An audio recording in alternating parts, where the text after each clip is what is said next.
From an everyday problem to a brand, this is the story behind Zwilky. Frizzy hair, it's something we all know. But for myself and an estimated 65% of the world's population, it's an everyday battle. For decades, the hoodie, one of the most worn garments in the world, has been designed with straight hair in mind. Dwayne Cameragoda, the founder of Zwilky, noticed this gap and decided to do something about it. I sat down with Dwayne and decided to hear more about his story. Where did the idea from Zwilky come from? Was there a specific moment that you can recall? Around 4 to 5 years ago, I was noticing the issue with hoodies. You put it on, your hair gets ruined. That's when I started getting into like silk products, like silk pillowcases and stuff like that. Eventually, I thought of the idea, why couldn't I put this silk pillowcase logic into a hoodie? I couldn't find it. I'm like, okay, I'm gonna actually start now because this is something I can see that has big potential that no one seems to be doing. Very interesting origin story. How long did it actually take you from having the idea to implementing and making the first product? Despite the fact that that was the defining moment, it took 3 years. When I had the idea, I was still in high school and I had no money.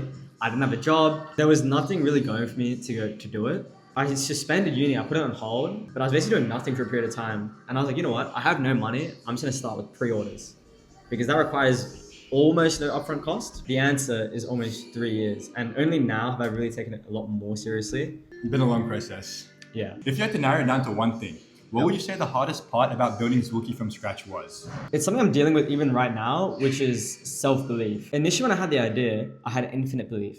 It didn't really matter. It came easy to me doing the 12-hour work, working. When it comes to the actual execution, if your belief falters, your ability to continue the work that you are doing that you know moves the needle forward, that builds your business, builds the brand, that actually probably I would say is the hardest. Belief drives the work ethic to keep doing it. If you don't believe it's going to work, you can't fight against that. That's what I'd actually say is the hardest part. It's very inspirational to hear.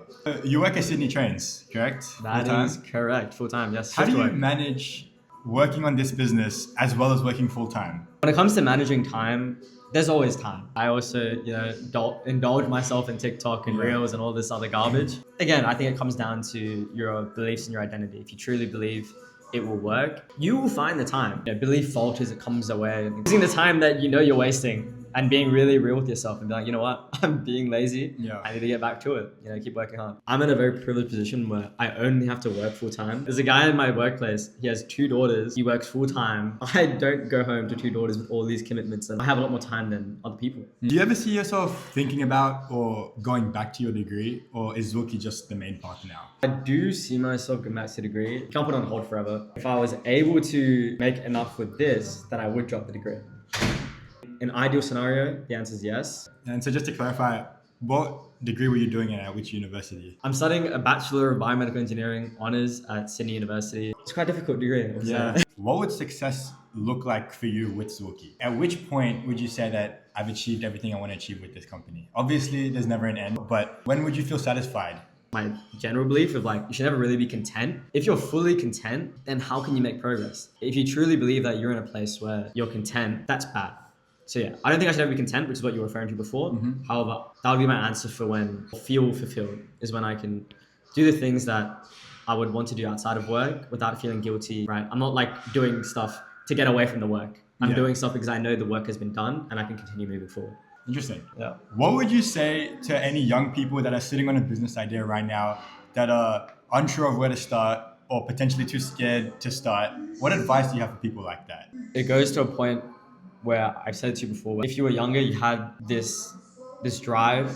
I like to call it a flame within your body that you wanted to succeed.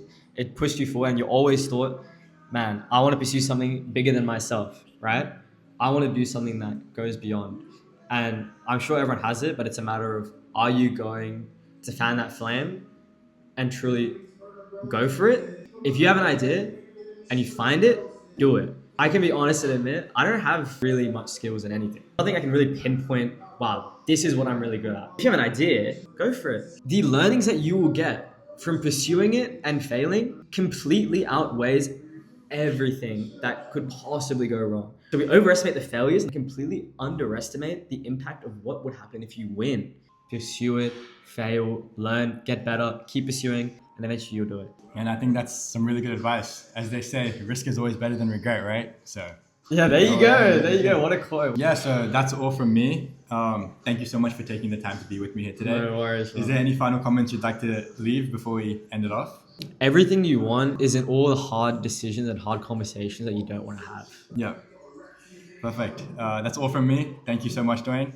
Thank you for interviewing me. This is actually super cool. You actually made me like really think. Thank you. No worries. Okay.